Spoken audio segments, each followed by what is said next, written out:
Welcome back to the channel. My name's Joe and this is Pathfinder Excavating. Today we're kind of taking a walk around the yard here. Got some torrential downpours the last few weeks. The last 24 hours I think it's rained 2.5 inches, almost 3 inches. And I'm kind of taking a look at some of the drainage solutions that I put here in the yard. Eventually this whole area is going to be like a parking lot to store equipment and trailers. This woodshed's got to get out of here. But I built this parking lot last year and I sloped everything down to this tree right there. And I never cut an outlet for the water to get off of. So the water was literally running all the way down this driveway I cut in, and you can see it kind of standing down there. And I'll show you what I did down there to fix some of the issues. But all the water comes off this hillside here and drains down in here. So a couple weeks ago, I cut this outlet in. Now you can use this same concept on trails and driveways. And I'll try to show an example of what happens when the berms are higher than the surface that you're driving on or walking on. So you can see here, you know, the berm right there is higher than this driveway. I haven't surfaced this yet. Eventually this will be up higher than the sides.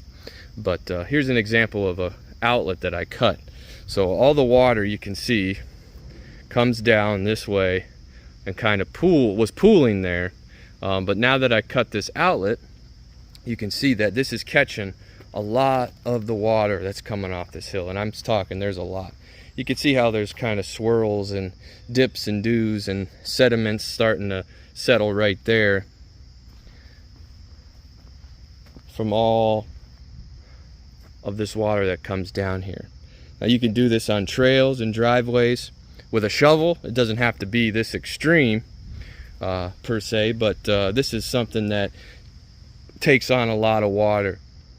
When I dug all the soil out, I piled it here and there to kind of regrade it. This is a big project in the making.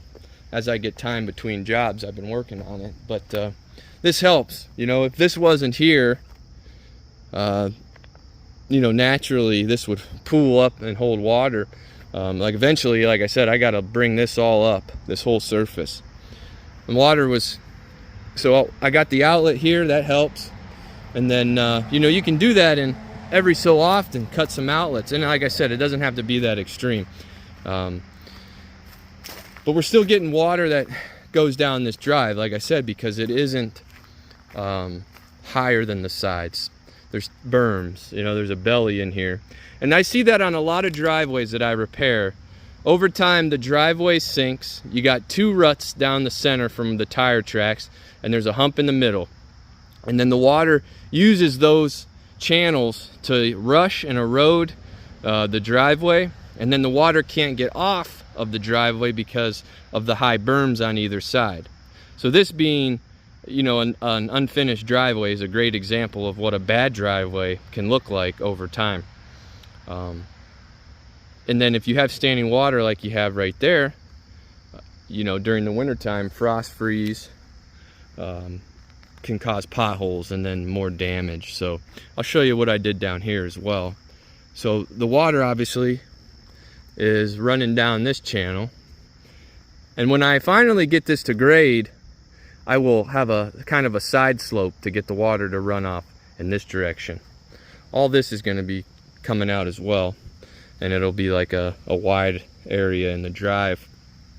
But let's show you this other drain that I made. It's essentially a large French drain. So you can see water's coming down here.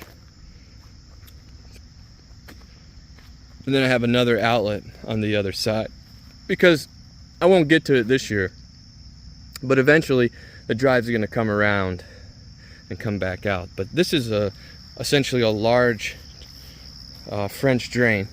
This is my leach field here, and there's a channel drain that goes around here, or a curtain drain, I'm sorry, a curtain drain that goes around to catch all the water runoff and not flood out your leach field.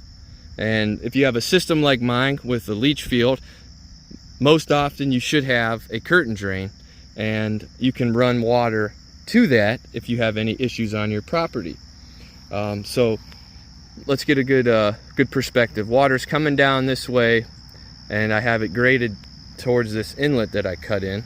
And this is essentially just a trench that I dug that falls to that curtain drain. And I put a piece of perforated plastic pipe, the cheap crap. I had that laying around with a filter sock, and then I had large 1s and 2s that I piled in there.